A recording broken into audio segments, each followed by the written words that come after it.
You're listening to the first episode ever of Seminary Dropout.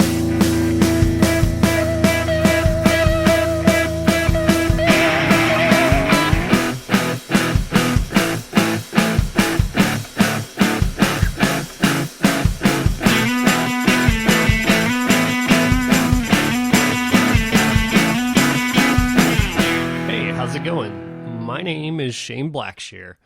I am the host of this podcast, which is called Seminary Dropout. I decided to call the podcast Seminary Dropout because, one, I myself am a seminary dropout, although one day I'd love to go back, but mainly because I thought it served as the perfect metaphor for the show. It's not going to be full-on academia like seminary, but that's not to say that theology nerds won't like it as well, because it's not youth camp either. So that's to say that there's no Greek or Hebrew translation homework, but there are also no trust falls.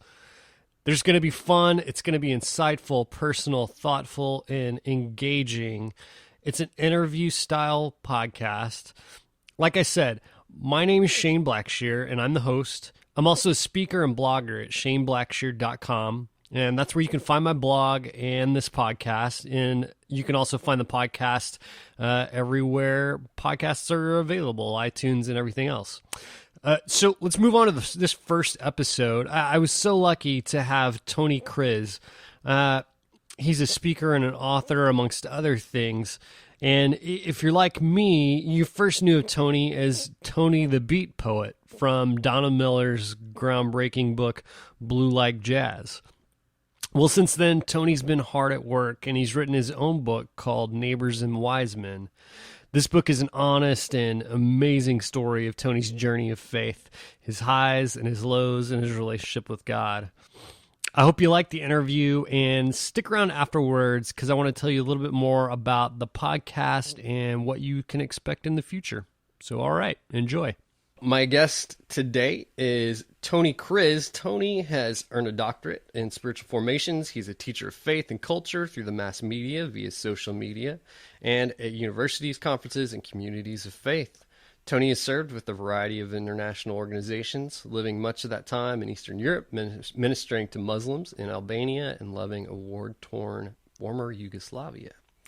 Today, Tony journeys with a community of community of life servants among some of Portland's most culturally diverse neighborhoods, and lives in submission to a multicultural gathering of Jesus followers.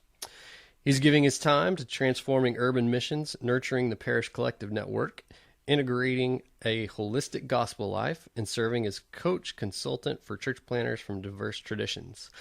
Tony lives with his wife, Amy, and their 3 sons, Malachi, Hudson, and Tristan, in an international community of faith.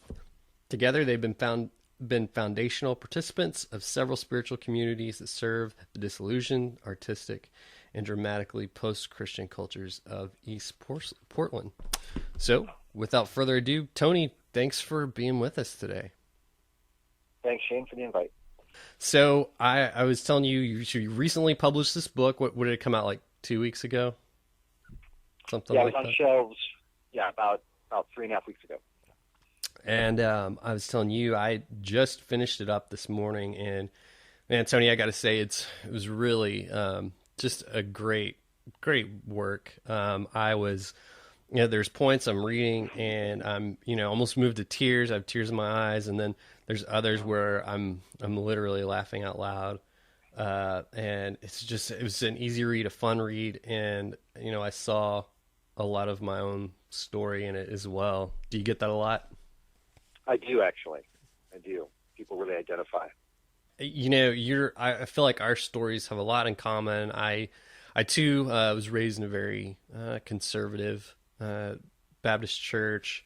Went off to college, graduated, did some mission work, found that a lot of what I had been taught growing up didn't supply me with some of the answers that I needed, the real answers.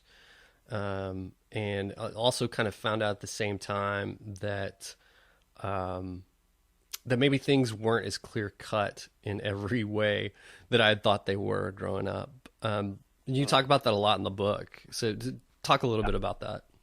Well, yeah, so the book's called Neighbors and Wise Men, and it's set up with this idea that I was raised in a two-team world. And the two teams were defined by Christians and everybody else. And kind of Christians had all the answers and the only ones who had access to any sort of answers or any sort of truth or goodness and beauty. And that everybody else was kind of in desperate need of us to sort of be the dispenser of religious goodness and wisdom upon the world. And so that put me, I think like a lot of religious folks, it put me in a very, very difficult and anxious position where I was at odds with the world around me. That I couldn't see the world as sort of a place full of friends. I saw it as a place full of enemies, or that's probably a harsh word.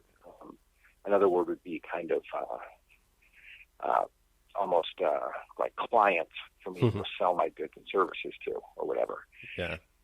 That's not a very life-giving world to live in, and I just don't think it's congruent with the life of Jesus.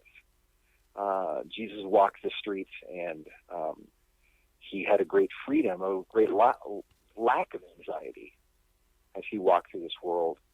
And more often than not, he treated people, particularly marginalized people, as friends. He assumed they were friends.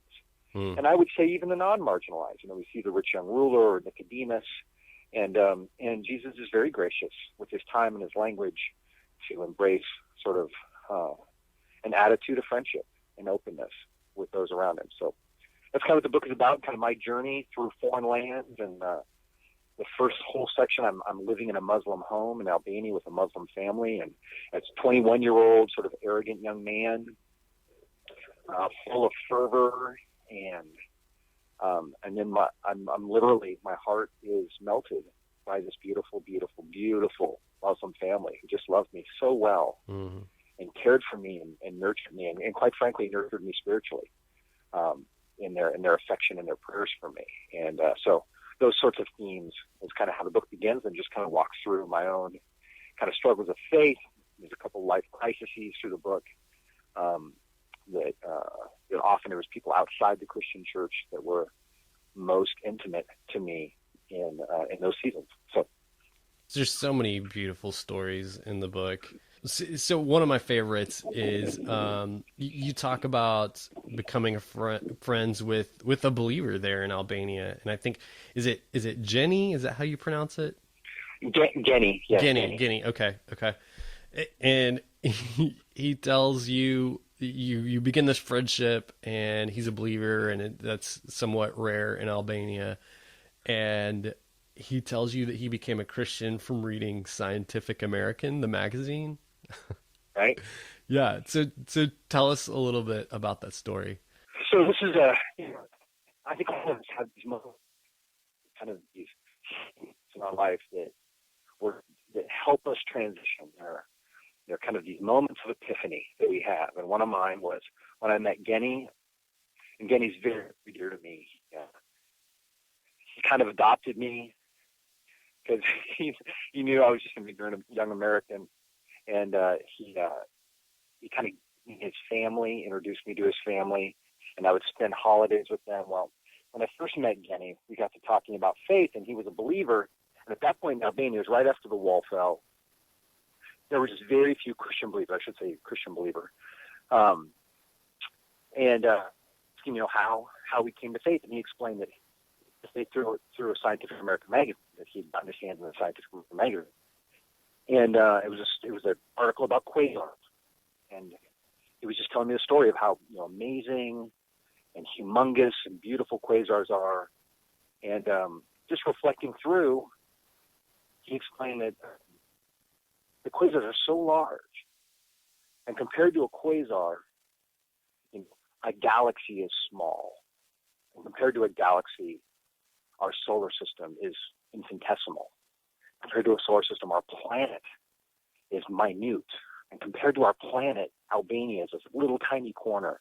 Compared to Albania, he was telling the story, that he was small. So he was, I say, a grain of sand inside a grain of sand inside a grain of sand inside a grain of sand. Mm-hmm. This idea, and yet in the midst of kind of imagining quasars, he was struck with the thought, and I would say it was a God thought, that he was in fact valuable, even though infinitesimally small. And that was the thing that he said, if I'm valuable, there must be a God.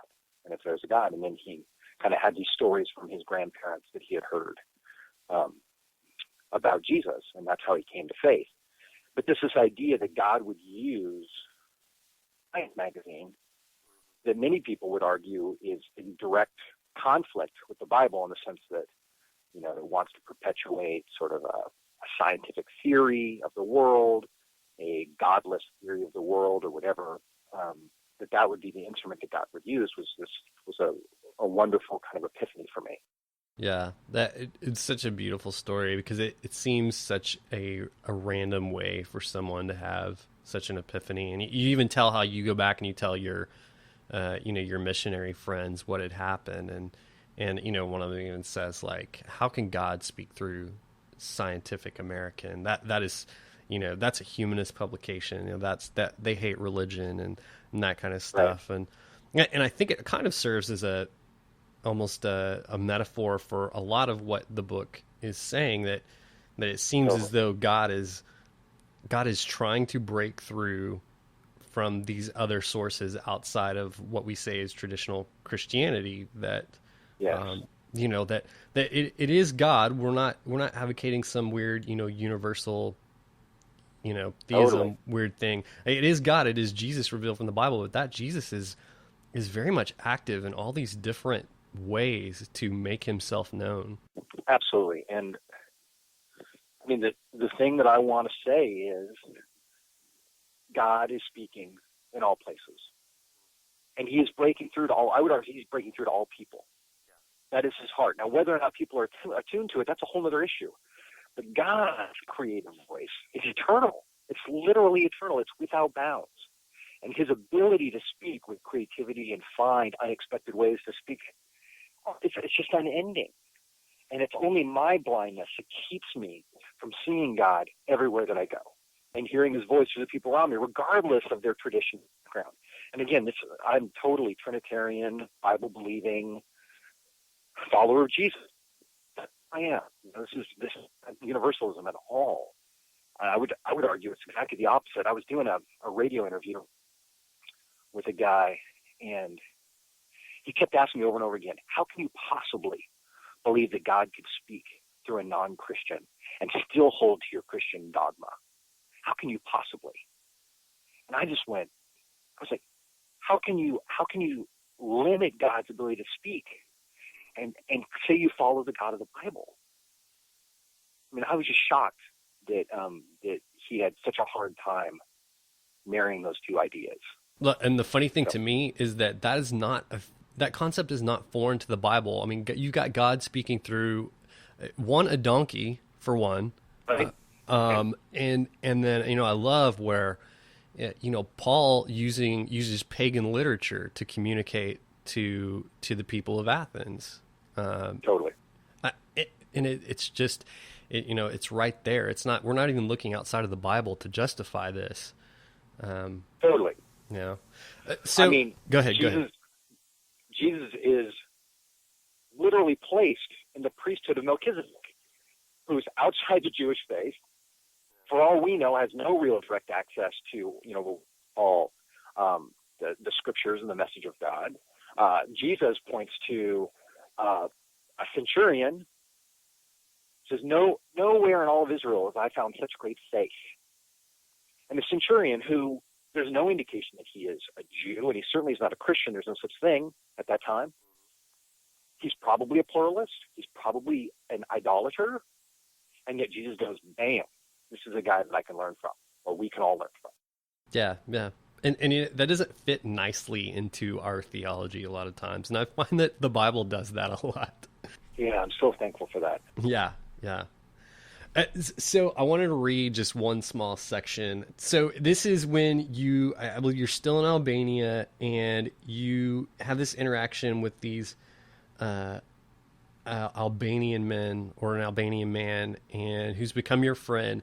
And you can't, as an American, you cannot help but notice how affectionate he is, and how things that are completely not acceptable in American space, in our bubble, are commonplace in Albania.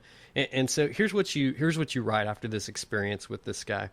He said, "Touch was stolen from me. It was stolen from me by the American story. It was stolen from me by our puritanical religious roots and by an entertainment culture that turns affection into sensuality. It was stolen from me by a thousand church scandals that have left pastors afraid to even talk to a parishioner behind closed doors. And it has been stolen from me by a generation of homophobia that calls all same gender affection into question. Society and religion have bedded together to relegate touch to either the sexual or the inappropriate, with little in between." Man, I thought it was so well put, and something that had really become a huge problem with us. And just even in church life, we're so afraid. We're afraid of lawsuits. We're afraid of rumors. And I guess I don't want to go too far. I guess sometimes appropriate boundaries are necessary, but I feel like we've gone way too far in the other direction. Yeah. So, and in the chapter, it goes on to say that, I'm just reflecting on the life of Jesus, and particularly the story of Jesus healing the leper. Just processing really with the reader. Certainly when Jesus healed the leper, that was the gospel of the kingdom breaking in. Literally a moment of the gospel of the kingdom breaking in. But I wonder if just simply touching the leper was also part of the gospel of the kingdom. That Jesus would go and he would touch, and that he would communicate the humanity of the leper, the inherent beauty and value. And in that, doing it even publicly, inviting the leper into the community of mankind, humankind. Because you are part of us. I am not apart from you. I am with you. And there's something, we were made for touch. We just are. I mean, the sociological studies around children and the impact of touch, there's innumerable pages have been written on it. Yeah, failure to thrive. We need touch to feel whole. To feel whole, we just need it. We absolutely need it. And I need it. And I need it from my male friends. I need them to hug me. I need them to put their arm around me. I have a men's group I'm a part of on Friday mornings, multiracial, multi-generational men's group. And I go out of my way to sit next to my friend Wendell, who's an elderly man, because I know if I sit next to him, he will place his hand on my back during the conversation and just put his hand on my back, and just as a way of saying, I'm with you. I'm 41 years old, but I need to be connected to people, and touch is the most powerful avenue of connection, and yet we have lost it in our Western view of Christianity. We have really lost it, and it makes me sad. When I read that, several things came to mind, but one of the things was I used to work for Big Brothers Big Sisters. One of my jobs is recruiting. And I remember having a conversation with a pastor, and I was just trying to recruit him to be a mentor to a kid. And he said, I will never do that. He said, I will never put myself in that place of being alone with a child, because of, then he's basically saying it could ruin my career. It could ruin my ministry, right, in his words. And that is a situation where we have allowed the world and our own messed up thoughts to interfere with ministry. Sounds like you have some dogs. Yeah. Sorry about that. I'm just watching a collie. All right. Sorry about that. No worries. But yeah, I mean, that resonated with me so well. And here's just evidence that this is a huge issue. So, people talk to me about my book all the time. I just read your book, loved your book, blah, blah, blah. I would say a third of the people point to that chapter as the most influential chapter to them, because no one's talking about it. And there's just such a great need for someone to say something. Yeah. And I think too, I live in Austin, Texas, but moved here from a smaller town, and there's something especially about the larger city, and certainly Austin's not a gigantic city, but where we don't interact much. We don't say hi to people on the streets, and Right. we are so disconnected. I have a buddy who lives in Washington D.C., where it's 10 times worse than Austin or probably Portland, um, where it just drives him nuts that he can't just say hi to a stranger on the street. And I mean, gosh, we're farther from embracing someone or shaking someone's hand or touching them, and I think we're worse off for it, as a society, I think. Yeah, I agree. Well, so I guess you should take this as a compliment to the book, because as I was reading, and as an interviewer, I don't want you to give away the whole book on this podcast, and so I was reading through and trying to pick out stories that I wanted to ask you about and people that I wanted to ask you about, and very early in, I was like, okay, I'm going to ask him about him, and then I read some more, and then I think, no, I'm going to ask him about this person. It seemed like every story was better than the last, and it just kept getting better and better. Yeah. And so since there's like 30 chapters, and every chapter has 1 to 2. So there's just, yeah, it's hard to give it. That's why I'm so free with talking about the book, because there's so much in there to swallow. Yeah, it is. Yeah. About. Oh yeah. We could talk about it for 2 hours and there would still be so much great, so many great stories and just great nuggets of truth in there. So, but the one that I landed on, that I forced myself to choose, was your story about Harry that you met in New York City. Yeah. Tell us a little bit about Harry. Okay, so I spent a summer. It was soon after I came back. So I was living in Eastern Europe for all of my 20s, and I came back to the States really in shame. I had my last couple of years had been just massive burnout, and I would say failure. I was basically fired from my job, and just all those things and all the identity things that go into being a quote unquote minister or missionary.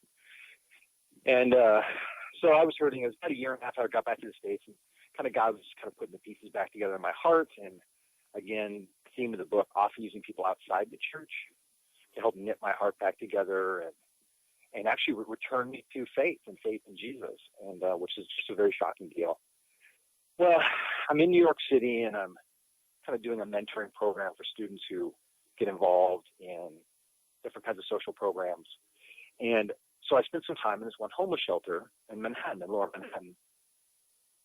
And while I'm there the first day, really the first homeless guy, I mean, he's not homeless at the time, he's living in a shelter, but, was this guy named Harry. And Harry was a large mountain, African American from the South.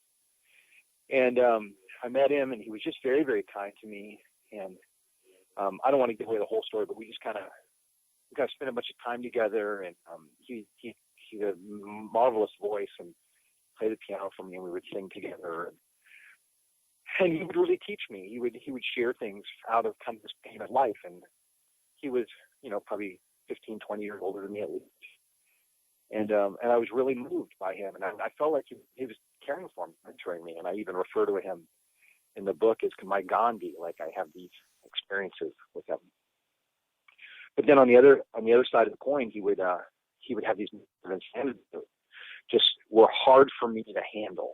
And so one moment he would be just really pouring into my life and telling me these really crystallized truths of a life that had been really hard lived, and he was an addict and was just trying to get over his addiction, and I'm in this shelter. And one thing that he would do is he would talk about his friendship with Hollywood personalities, and he would talk about them as if they knew each other.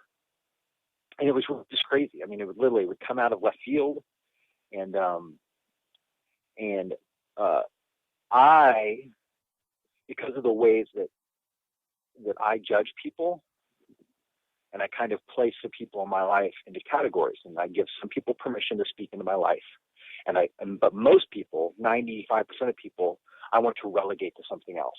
Like, they don't have permission, they don't have the wisdom, they don't have the experience, and usually the less the person looks like me or was raised like me, the less likely it is that I'm going to give them permission to speak in my life. And I like.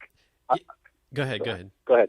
Well, I was just going to say, it's kind of like, because I know I struggle with the exact same thing, and it's almost like if you have someone like that who's not a believer, who didn't come from the background you have a different worldview, and if you find them wanting to speak wisdom into your life, it's kind of like, I almost want to say like, no, I'm supposed to be speaking wisdom into your life, not the other way around. Right.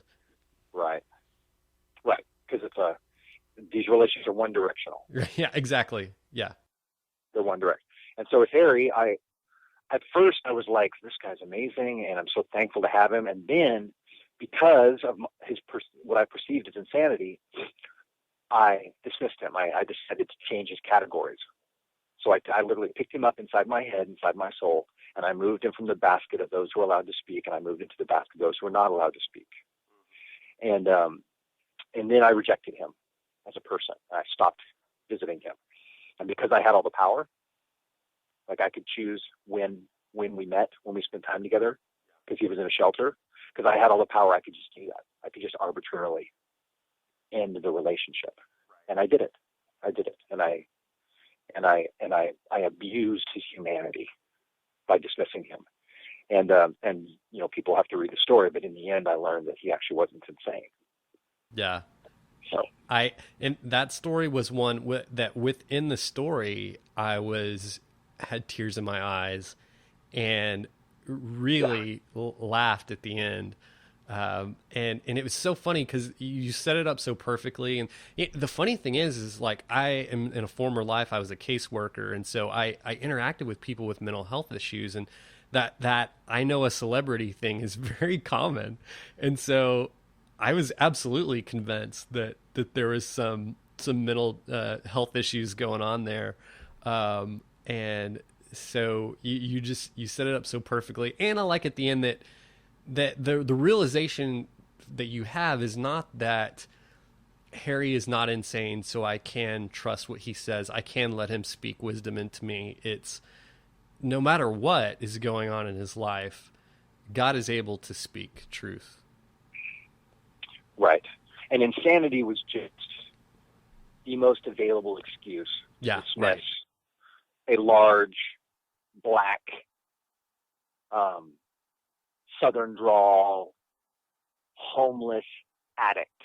And I could have chosen any one of those categories to dismiss him, and I probably would have. But insanity was just the most justifiable cause. Because that is how blind, ugly I am when left to myself. Right. Yeah. Yeah. So after that, you have various experiences, and so at some point you wind up on the campus of Reed College there in Portland. So I have what I know from Reed College is from reading Blue Like Jazz, right? And I actually heard an interview with Donald Miller recently where he talked about doing the screening of Blue Like Jazz on the campus of Reed, and how there's the smell of marijuana is in the air. There are no rules at Reed, and apparently like professors can't tell students what to do. And it is so, I grasp that intellectually, but coming from, graduated from Howard Payne University in Brownwood, Texas, Baptist. Howard Payne. HPU, go Jackets. But I have no concept of that. And I am glad that I didn't go to Reed, in that I could not have handled no rules. Like I would not do well with no rules. I need those. So this is the campus you find yourself on, and you talk about how you're so intimidated by them. And from what I understand, the students at Reed are extremely intelligent. Is that right? Yeah.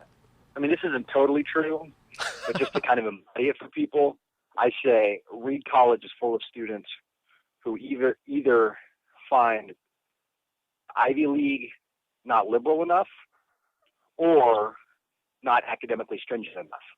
Yeah. Those are the two categories. And so they end up in college they're just brilliant. They're absolutely brilliant. You express like this kind of, I don't know what to call it, stress of being intimidated by these people and trying to, share who Jesus is to you. with these people. Tell me about like what is going on in your brain when you first walk onto Reed campus and are starting to interact with students there. Yeah. So so at this point in the story, I pretty much have come to the point where I'm willing to learn from anybody. I think I'm pretty much there. At least I want to learn from anybody. I may not want it, but I want to want it. You know? Right. So I'm at least there. Yeah. And so I'm on campus, and it's so good for, you know, all of us ministry people are just an arrogant bunch who are just convinced we have the answers and love to hear the sound of our voice. And on Reed College campus, the great gift of it was I didn't like the sound of my own voice. Like I was afraid of the sound of my voice to open my mouth, because students are just so smart, and they're like, I don't even know a good metaphor, but anything they just jump on, you know, like a pack of wolves, and they really want to rip it apart. They want to go, is this true or isn't it? Let's really get into it. Let's talk this thing through. Let's, you know, and odds are that they're going to poke holes in what I'm thinking. Right. And so, which is uncomfortable. Now, luckily I had a handful of guides. There were about four people who on some level would call themselves Jesus followers. And that's on an entire campus, a total of 4 students. And they were very gracious to me to be my friend and help be my guide and kind of vouch for me, you know, walk into context, and they were like, this is my friend. And so that gave me like kind of permission to be there, even though I wasn't a student and I hadn't gone through, you know, the application process. It's very, very difficult to read. And so the big breakthrough at Reed for me was not just that I could learn from somebody in kind of a one-off kind of experience, sitting in a coffee shop, right, over a pint of beer, like kind of have oh man, how insightful, or like the Harry story where I can learn in this kind of momentary season of a few weeks or whatever. But what I learned was that I could actually enter into profound spiritual community with people who don't believe what I believe. And we actually had a fellowship there that we called Oh for Christ's Sake, which it was a brilliant name that my friend Sarah Lynn and my friend Nadine came up with. Because Oh for Christ's Sake, if you take it at face value, it's exactly what we were. We were for Christ's sake. But on the other hand, it's, you know, a term that's kind of used to blow things off. Anyway, right. We had a community that grew to probably 30 plus students, and only a small percentage of them were what we would consider Christians or would ever call themselves a Christian. And yet all 30, be they from a Buddhist background or Jewish background or even pagan background, tradition, they all wanted to process the Jesus way together, and to live together that way, the day in and day out, week in and week out, sharing life, praying together, going on, you know, quote unquote outreach together, you know, with people who want to go on a Jesus outward and want to go care for people like Jesus did, but they don't necessarily want a Christian title on it. It just was a fascinating, life-transforming experience. And I mean, the lessons that those students taught me, I share some of them in the book, but it just was unbelievably huge gift. It seems like the students at Reed get something that, at least the ones that you write about in the book, they get something that maybe those of us who grew up in church don't get so much. Like our faith is almost like, it kind of borders on Gnosticism. Like we want to make it all about just all internal. You know, and it's just, you know, I talk about like, I feel like I love Jesus in my heart, and I pray, and I read my Bible maybe. And it's all this internal stuff. Yeah. Yeah. It's like we're a car collector, and our beliefs are cars we put in a showroom, you know, a glassed-in showroom that doesn't even have a door to get the cars out. And Reedies take whatever it is they think they might believe for a pretty profound test drive. Tony, I think that one of the big things that I want to ask you is, you spend a lot of time talking about your background and then having to, going through the season of doubt and kind of realizing, and I guess these are my words, not yours, but kind of that, I don't know, your upbringing, the training you had was kind of insufficient. Is that fair to say? Yeah. And so, and you don't at all bash your upbringing. Like, I didn't get that idea at all. But many of the problems that you experienced that were caused by your upbringing that I identified with, I'm wondering, how do we do better for our kids? And I don't have kids yet. You've got 3, but how do we do better for the next generation? As we're going out and we're speaking, we're teaching, we're living. How do we do better just to not just pass along the same junk? Does that make sense? Yeah. Yeah. So first of all, and I say this multiple times in the book, I think, I say things like, somewhere along the way I learned this idea, and I don't even know how I learned it. Yeah. Probably through 1,000 indirect experiences convinced me of this concept, like the two-team world, for instance. But none of my pastors ever, overtly taught that. None of them were trying to hurt me. This was something that was perpetuated by a whole religious culture, American religious culture. And I'm deeply indebted to my pastors for the grace that they showed me. And I'm honestly, and this is part to your question, I'm indebted to the ways they screwed me up. Yeah. Because if they hadn't screwed me up, I would not have gone through the sort of crisis that drives beliefs like a shaft into our soul, to where those beliefs become the sorts of things that we will not die for, that we will live for. Mm-hmm. And without the tension and the pain and the conflict and the times that I've actually walked away from the Christian faith a few times in my life, without those experiences, my beliefs would not be the precious things that they are to me at this stage of life. Yeah. It would not be more than just pretty cars in a showroom. It would be something else, And so a part of me is like, I'm going to screw my kids up. Yeah. And the question is,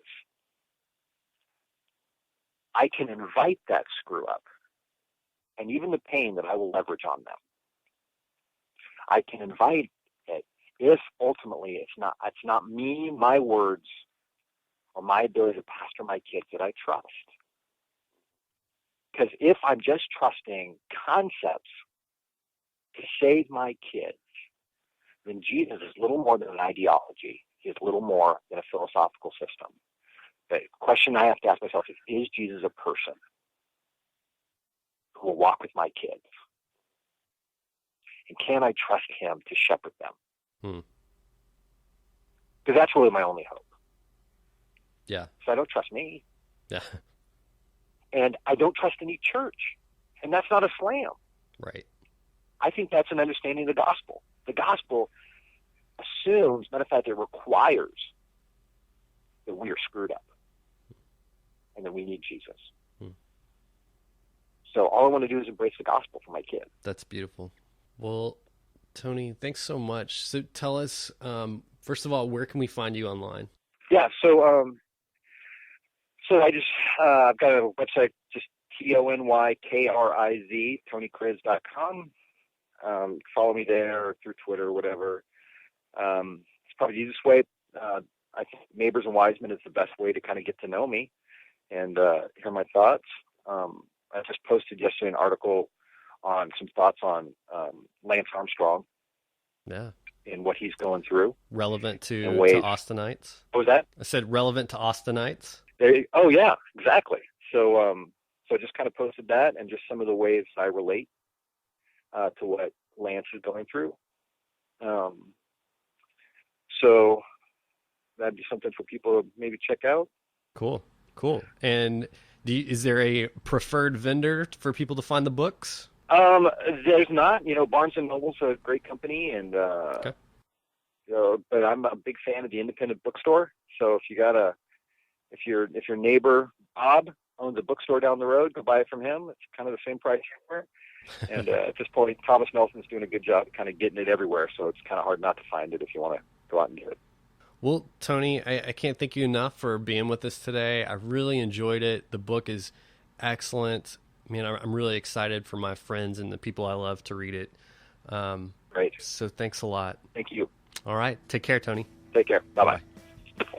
Well, there it is, friends. What a great time with Tony. I'm not just saying this. I really, really love this book. Go buy this book. You will not be sorry, I promise.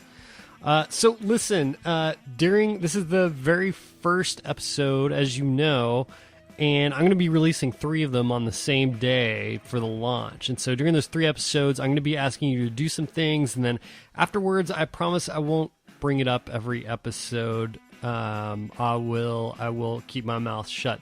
But one is, if you enjoyed this episode, if you think you're going to like this podcast, please go to iTunes and give the show a review and a 5-star rating. This is going to help the show get noticed and get exposed to other audiences, so I would really appreciate it. The second thing is you can give feedback to me directly. You can go to the comments section on my website of the blog, and if you want to comment on a specific episode, go to that episode's post in the blog and comment there. And you can, and like I said, my website is shaneblackshear.com, and you can also get there by going to seminarydropout.com. If you have suggestions for future episodes, if you have a guest that you think that I should have on, or any feedback of any kind, really, you can leave me a voice message just using the regular microphone in your computer. And you can do that by clicking on the tab on the right side of my website that says Send Voicemail. And there will be instructions and things like that. It's pretty easy. Well, that's all that I can think of for now. Thanks so much for listening. You have no idea what it means to me that you're here listening. Remember to follow me on Facebook, facebook.com/ShaneBlackshear123, and Twitter at Beard on a Bike. How about that? Beard on a Bike. You can find me there on Twitter.